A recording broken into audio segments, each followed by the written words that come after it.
বিশ্বের প্রত্যেক মানুষই সহজে দ্রুত ও কার্যকর স্বাস্থ্যসেবা চায়। সব দেশেরই উন্নত স্বাস্থ্যসেবা অগ্রাধিকার হওয়া উচিত। কয়েকটি দেশ এই খাতে এমন স্তরে পৌঁছেছে যেখান থেকে তারা পুরো বিশ্বের জন্য উদাহরণ হয়ে উঠেছে। স্বাস্থ্য ব্যবস্থায় সরকারিভাবে প্রচুর বিনিয়োগ, সমন্বিত ডিজিটাল সেবা, প্রশিক্ষিত মানব সম্পদ, নাগরিকদের প্রতি যত্নশীল মনোভাব ও গবেষণার অগ্রগতির কারণে তারা বিশ্বে সেরা। তাইওয়ানের স্বাস্থ্যসেবার মূল শক্তি ন্যাশনাল হেলথ ইন্স্যুরেন্স স্কিম, যা একক কেন্দ্রীয় ব্যবস্থাপনায় পরিচালিত হয়। প্রাথমিক চিকিৎসা, বিশেষজ্ঞের পরামর্শ এবং হাসপাতাল ভিত্তিক সেবায় তাইওয়ান বেশ এগিয়ে আছে। নাগরিকেরা কম খরচে যে কোনো হাসপাতালে সেবা নিতে পারেন। স্বাস্থ্য পরীক্ষার জন্য দীর্ঘ অপেক্ষার প্রয়োজন পড়ে না। ডিজিটাল হেলথ কার্ড এবং কেন্দ্রীয় রেকর্ড ব্যবস্থার ফলে সেবার মান খুবই উন্নত। স্বশাসিত অঞ্চলটির অবকাঠামোগত মান 87, ওষুধের প্রাপ্যতা 83 এবং সরকারের স্বাস্থ্য সংকট মোকাবিলার প্রস্তুতি 82 পয়েন্টেরও বেশি। দক্ষিণ কোরিয়ার প্রায় 97% নাগরিক ন্যাশনাল হেলথ ইন্স্যুরেন্স ব্যবস্থার আওতাভুক্ত। দেশটির সরকারি বেসরকারি হাসপাতালে আধুনিক যন্ত্রপাতি ও দক্ষ চিকিৎসকের অভাব নেই। টেলিমেডিসিন, রোবোটিক সার্জারি ও স্বাস্থ্য বিষয়ক ডেটা ব্যবস্থাপনায় কোরিয়া অনেক আগেই বিশ্বের অন্যান্য দেশকে ছাড়িয়ে গেছে। কম খরচে উচ্চমানের সেবার জন্য দেশটি এখন বিশ্বজুড়ে আদর্শ। বিশ্বের স্বাস্থ্য ব্যবস্থায় দক্ষিণ কোরিয়ার গড় স্কোর 77.7।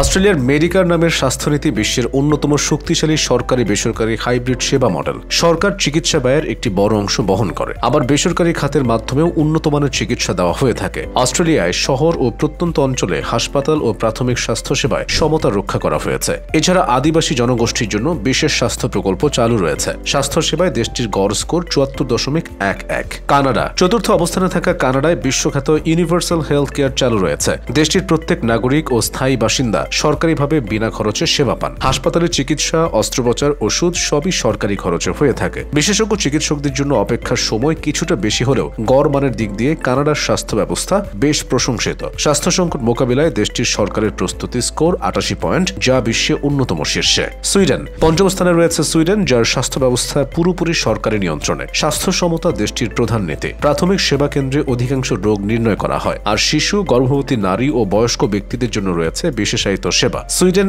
ই হেলথ ও গবেষণাতেও অনেক এগিয়ে। অবকাঠামোতে স্কোর 78 এবং ওষুধের প্রাপ্যতায় প্রায় 75। আয়ারল্যান্ডের অবকাঠামোগত স্কোর 92-এর উপরে এবং ওষুধের প্রাপ্যতায় তা 96। তবে সরকারের প্রস্তুতির স্কোর তুলনামূলক কম হয় গড় স্কোরে কিছুটা পিছিয়ে পড়েছে আয়ারল্যান্ড। দেশটির গড় স্কোর 67.99। নেদারল্যান্ডসের স্বাস্থ্যসেবা বেসরকারিভাবে বীমা করা বাধ্যতামূলক, কিন্তু তা সরকারি নীতিমালার মাধ্যমে পরিচালিত হয়। প্রাথমিক সেবা থেকে শুরু করে বিশেষায়িত চিকিৎসা পর্যন্ত সব ক্ষেত্রেই সমন্বয় আছে। দেশটিতে চিকিৎসকের গড় ব্যয় ইউরোপের মধ্যে সবচেয়ে সাশ্রয়ী। জার্মানির স্বাস্থ্যনীতি সিক হেলথ ইন্স্যুরেন্সের মাধ্যমে পরিচালিত হয়। প্রায় 100% নাগরিক এ ব্যবস্থার আওতায় রয়েছেন। জার্মানিতে সরকারি বেসরকারি উভয় হাসপাতালে চিকিৎসার মান সমান। চিকিৎসক প্রতি রোগীর হার খুব ভালো ও ওষুধ সাশ্রয়ী। রয়েছে ডিজিটাল হেলথ রেকর্ড ও প্রেসক্রিপশন ব্যবহারের নিয়ম। নরওয়ের স্বাস্থ্যনীতি সম্পূর্ণ কর ভিত্তিক। সরকার প্রত্যেক নাগরিকের চিকিৎসা ব্যয় বহন করে। প্রত্যন্ত অঞ্চলগুলোতেও হাসপাতাল, ক্লিনিক ও অ্যাম্বুলেন্স সেবা পৌঁছে দেওয়া হয়। প্রসূতি সেবা, শিশু স্বাস্থ্য এবং বয়স্ক চিকিৎসায় বিশেষ দৃষ্টি রয়েছে। স্বাস্থ্যক্ষেত্রে গবেষণায়ও নরওয়ে বেশ এগিয়ে আছে।